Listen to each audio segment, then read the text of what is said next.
Enquanto você tentar entender aquilo que Jesus faz, você nunca vai conseguir viver aquilo que ele tem para você. Nesse vídeo aqui eu quero trazer um pouco de luz sobre essa questão, porque Deus não pede que a gente entenda as coisas que ele faz. Deus pede a nossa confiança. E é por isso que muitas pessoas elas se sentem frustradas quando elas questionam a respeito dos planos que Deus tem para a vida delas. Por exemplo, algumas pessoas acreditam o seguinte, falam, nossa, será que Deus não está falando comigo? Ou será que Deus falou comigo e eu não estou entendendo, não estou ouvindo? Ou pior, será que Deus falou alguma coisa comigo e eu me perdi ali no meio do caminho e agora estou vivendo fora da vontade de Deus ou estou vivendo contra as coisas que Deus tem para minha vida? Nesse vídeo aqui eu quero te provar o seguinte, você nunca vai conseguir entender as coisas que Jesus faz. É muito difícil você entendê-lo. Então, eu espero que no final desse vídeo você possa caminhar pela fé e não por aquilo que você consegue entender.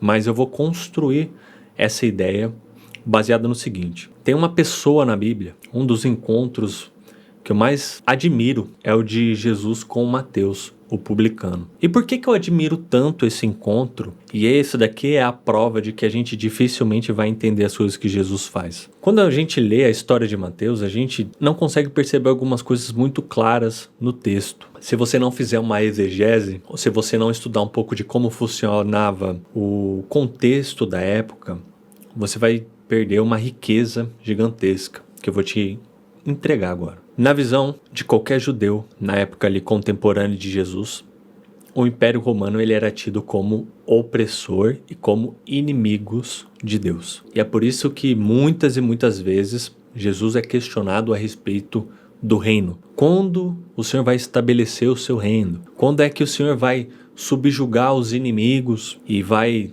trazer de volta a Israel uma proeminência? Todos os judeus esperavam naquele momento um Messias no mesmo molde do rei Davi, ou dos juízes, que libertava o povo da opressão. E depois que o Império Romano ele se estabeleceu ali por volta de 200 anos antes de Cristo, eles começou a conquistar vários povos, inclusive o povo judeu. Mas o povo judeu ele era de dura servidão, ele não se dobrava, né? Tanto que você vai ver ali que depois, na década de 70, aproximadamente, o Império Romano ele se revolta contra o povo judeu, existe um grande massacre e o templo ele é destruído. E por que eu estou dando esse plano de fundo para você? Para que você entenda o seguinte, todo romano era tido como maldito, amaldiçoado, como inimigo de Deus. E você percebe que Mateus, ele era um judeu que se vendeu para trabalhar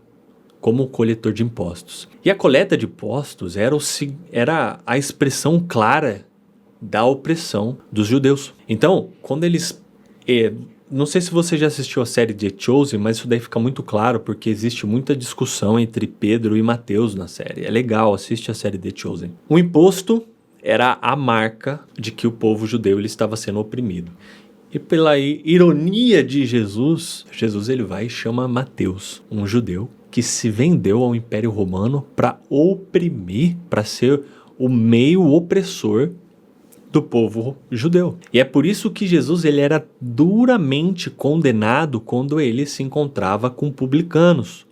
E é por isso que Jesus ele era criticado extremamente quando ele vai lá e come com Zaqueu. Quando você entende isso, você entende o tamanho da ofensa que Jesus cometeu contra os discípulos dele ao chamar Mateus para caminhar com ele, para fazer parte do grupo e pior, para ser um dos 12. Se você não entender isso daí, você nunca vai conseguir compreender o que eu quero te dizer no começo desse vídeo, que eu tentei te explicar no começo desse vídeo e estou construindo a ideia de que é impossível entender de forma humana as coisas que Jesus faz.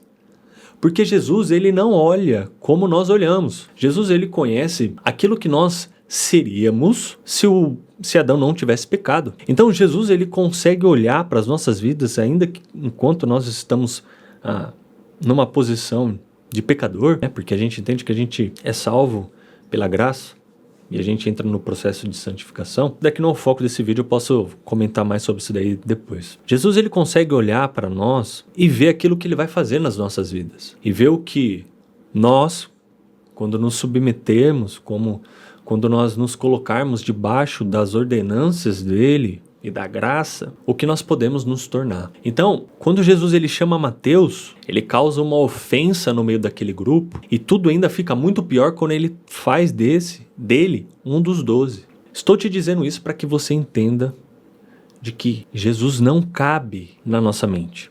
É o que o Augusto Cury, né?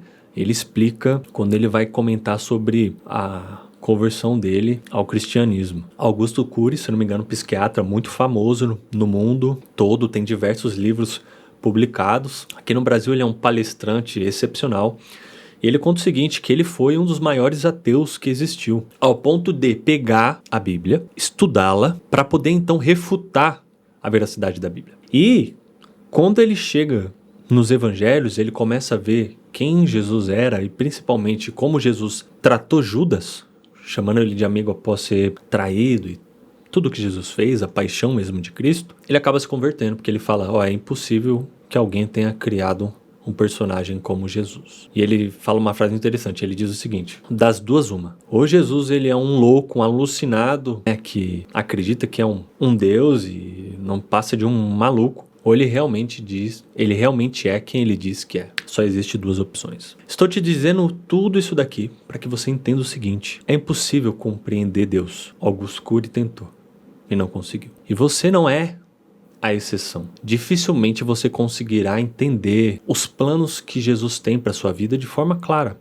Às vezes ele revela partes do caminho, partes do processo. Às vezes ele fala conosco de forma muito subjetiva e você precisa estar um pouco sensível para entender isso. Mas Jesus ele pede o que? A nossa confiança nele. É o que Filipe fala, mostra pra gente o Pai. Ele, cara, eu tô aqui com vocês o tempo todo. Quem vê a mim, vê ao Pai. Então quero que você entenda o seguinte, que você guarde o seguinte agora. Você precisa confiar naquilo que Jesus disse na Bíblia, na palavra e naquilo que ele deposita no seu espírito e caminhar. Por isso que eu gosto sempre de... Anote isso daí aí. Por isso que eu gosto sempre de orar antes de dar os passos. Para que se Deus estiver comigo em algum projeto, em alguma coisa que eu vou fazer, para que as portas se abram. E caso as portas se fechem, eu vou entender que foi da vontade dele. É por isso também que eu tenho tentado desenvolver a capacidade de ouvi-lo dentro de mim, dentro do meu espírito. É meio complexo porque é muito subjetivo, mas sabe o pastor, esqueci o nome dele, como é o nome? Luciano Subirá, ele fala muito sobre essa voz no nosso interior, a voz do Espírito Santo no nosso interior. Geralmente Deus fala de forma muito sutil e você tem que estar sensível para entender isso. Então, de tudo que eu te disse aqui, eu quero que você guarde o seguinte agora. O justo, ele viverá pela fé, não por entendimento. Então, quando você entender que é impossível compreender perfeitamente o plano e as coisas que Jesus faz e os porquês, os pormenores, quando você se livrar dessa necessidade de entender, e aqui eu estou te falando, sendo um cara que questiona quase tudo, sendo um cara que estuda neurociência e comportamento humano, sendo um cara que acabou de fazer um e-book explicando toda a parte conceitual dos nossos traumas e de por que nós nos comportamos de algumas formas, explicando um pouco de neurociência, de psicologia, né? Pô, pensa só, sou engenheiro, meu trabalho é resolver problemas. E quando a gente está falando de problemas emocionais, de problemas cognitivos, né, com incapacidades, com limitações, a gente tem que entender a raiz disso daí, não é ficar ali no motivacional. Não, a gente tem que ir profundo nisso. Entender como funciona a nossa circuitaria, né, que é a parte fisiológica, entender como funcionam as nossas emoções, como funcionam crenças centrais, tudo isso daí está disponível para a gente aprender. Então eu sou esse cara, o cara que racionaliza até demais as coisas. E esse cara aqui está te dizendo, abre mão do entendimento um pouco e segue pela fé. Quando você se sentir perdido, ore crendo que Deus te ouve e dê os passos, acreditando que ele vai te direcionar, tá bom? Guarda isso, o justo ele vai viver pela fé e não por entendimento, tá bom? Se você gostou desse vídeo, não deixe de se inscrever aqui no meu canal, compartilhar comigo nos comentários aí a sua experiência, e se você tiver interesse, vou já deixar no link aqui da descrição o meu e-book, o Iceberg Emocional. Foi gostoso de escrever porque eu compilei tudo que eu aprendi na especialização de neurociência e comportamento humano, eu compilei ali. Acredito que você vai ter um bom norte, sobre alguns problemas que você tem, porque você sempre repete alguns padrões, porque você sempre se relaciona com pessoas problemáticas, por que que você tem tanto medo, insegurança, por que que você se sente tão incapaz. Compilei aí, acredito que tá gostoso de ler, então se você tiver interesse tá aqui na descrição do vídeo, tá bom? Mas não deixa de se inscrever aqui no meu canal. Tamo junto e é só o começo.